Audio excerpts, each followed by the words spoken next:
ಇನ್ನು ಮಂಡ್ಯ ಮಿಮ್ಸ್ನ ಹೊಂಬಾಳೆ ಐಸಿಯು ಘಟಕ ಬಂದಾಗಿದೆ. ಹೊಂಬಾಳೆ ಗ್ರೂಪ್ ನಿರ್ಮಿಸಿಕೊಟ್ಟಿದ್ದ ಐಸಿಯು ಘಟಕ. ನಿರ್ಮಾಪಕ ವಿಜಯ್ ಕಿರ್ಗಂದೂರು ಅವರ ಹೊಂಬಾಳೆ ಗ್ರೂಪ್ ನಿರ್ಮಿಸಿಕೊಟ್ಟಿದ್ದಂಥ ಐಸಿಯು ಘಟಕ ಏನಿದೆ, ಸೊ ಅದನ್ನ ಬಂದ್ ಮಾಡಲಾಗಿದೆ.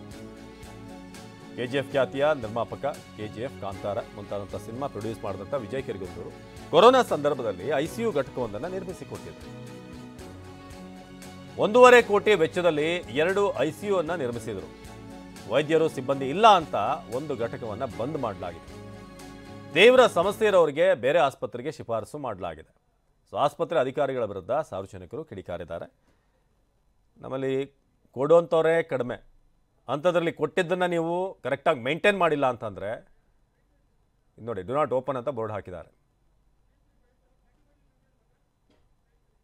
ಇಂಥ ಕಷ್ಟ ಸುಖಗಳು ಮಂಡ್ಯ ಜಿಲ್ಲೆಗೆ ಬರಬಾರ್ದು ಅನ್ನುವ ಅಭಿಮಾನದ ಪೂರ್ವಕವಾಗಿ ಕೊಡುಗೆಯಾಗಿ ಕೊಟ್ಟಂಥ ಐಸಿಯುವಿನ ವಾರ್ಡು ಇವತ್ತು ಯಾವ ಸ್ಥಿತಿಯಲ್ಲಿದೆ? ಮಂಡ್ಯ ಜಿಲ್ಲೆಯ ಜನಪ್ರತಿನಿಧಿಗಳು ಭಾಳಷ್ಟು ಜಿಲ್ಲೆಯ ಆಸ್ಪತ್ರೆಗಳ ಬಗ್ಗೆ ಮಾತನಾಡ್ತಾರೆ. ಸದವಾಗಿ ಭಾಳಷ್ಟು ಹಣವನ್ನು ತಂದಿದ್ದೇವೆ ಅನ್ನುವಂಥ ಮಾತನ್ನು ಹೇಳ್ತಿದ್ದಾರೆ.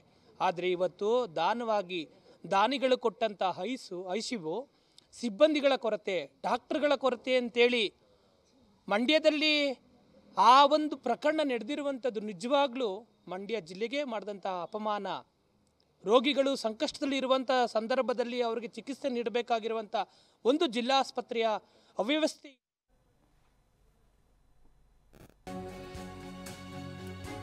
ಇನ್ನು ಮಿಮ್ಸ್ ಆಸ್ಪತ್ರೆಯಲ್ಲಿ ಐಸಿಯು ಘಟಕ ಬಂದ್ ವಿಚಾರ, ವೈದ್ಯಕೀಯ ಕಾಲೇಜು ಆಸ್ಪತ್ರೆಗಳಲ್ಲಿ ಸಮಸ್ಯೆಗಳಿವೆ. ಮಂಡ್ಯ ಜಿಲ್ಲಾ ಉಸ್ತುವಾರಿ ಚಲುವರಾಯಸ್ವಾಮಿ ಈ ಬಗ್ಗೆ ಮಾತನಾಡಿದ್ದಾರೆ. ವೈದ್ಯಕೀಯ ಕಾಲೇಜಿನಲ್ಲಿ ಸಮಸ್ಯೆಗಳಿದೆ ಅಂತ. ವೈದ್ಯಕೀಯ ಶಿಕ್ಷಣ ಸಚಿವರ ಜೊತೆ ಸಭೆ ಮಾಡ್ತೇವೆ, ಈ ಬಗ್ಗೆ ಸಮಸ್ಯೆ ಸರಿಪಡಿಸಬೇಕಾಗಿರೋದು ನಮ್ಮ ಜವಾಬ್ದಾರಿ ಅಂತ. ತುಂಬ ಸಮಸ್ಯೆ ಇದೆ. ಸದ್ಯದಲ್ಲೇ ನಾನು ಮಂತ್ರಿಗಳನ್ನ ಇಬ್ಬರು ಸೇರಿ ಒಂದು ಮೀಟಿಂಗ್ ಮಾಡಬೇಕು ಅಂತ ಹೇಳಿದ್ದೀನಿ. ನಮ್ಮ ಡಿ ಸಿ ಅವರಿಗೆ ಅಲ್ಲೆಲ್ಲ ಏನೇನು ಪ್ರಾಬ್ಲಮ್ ಇದೆ ಅಂತ ಪಟ್ಟಿ ಮಾಡಿಸಿದ್ದೀನಿ. ಸೊ ಈ ತಿಂಗಳ ಒಳಗಡೆ ಮೆಡಿಕಲ್ ಎಜುಕೇಷನ್ ಮಿನಿಸ್ಟರ್ ಜೊತೆ ನಾನು ಶಾಸಕರೆಲ್ಲ ಒಂದು ಮೀಟಿಂಗ್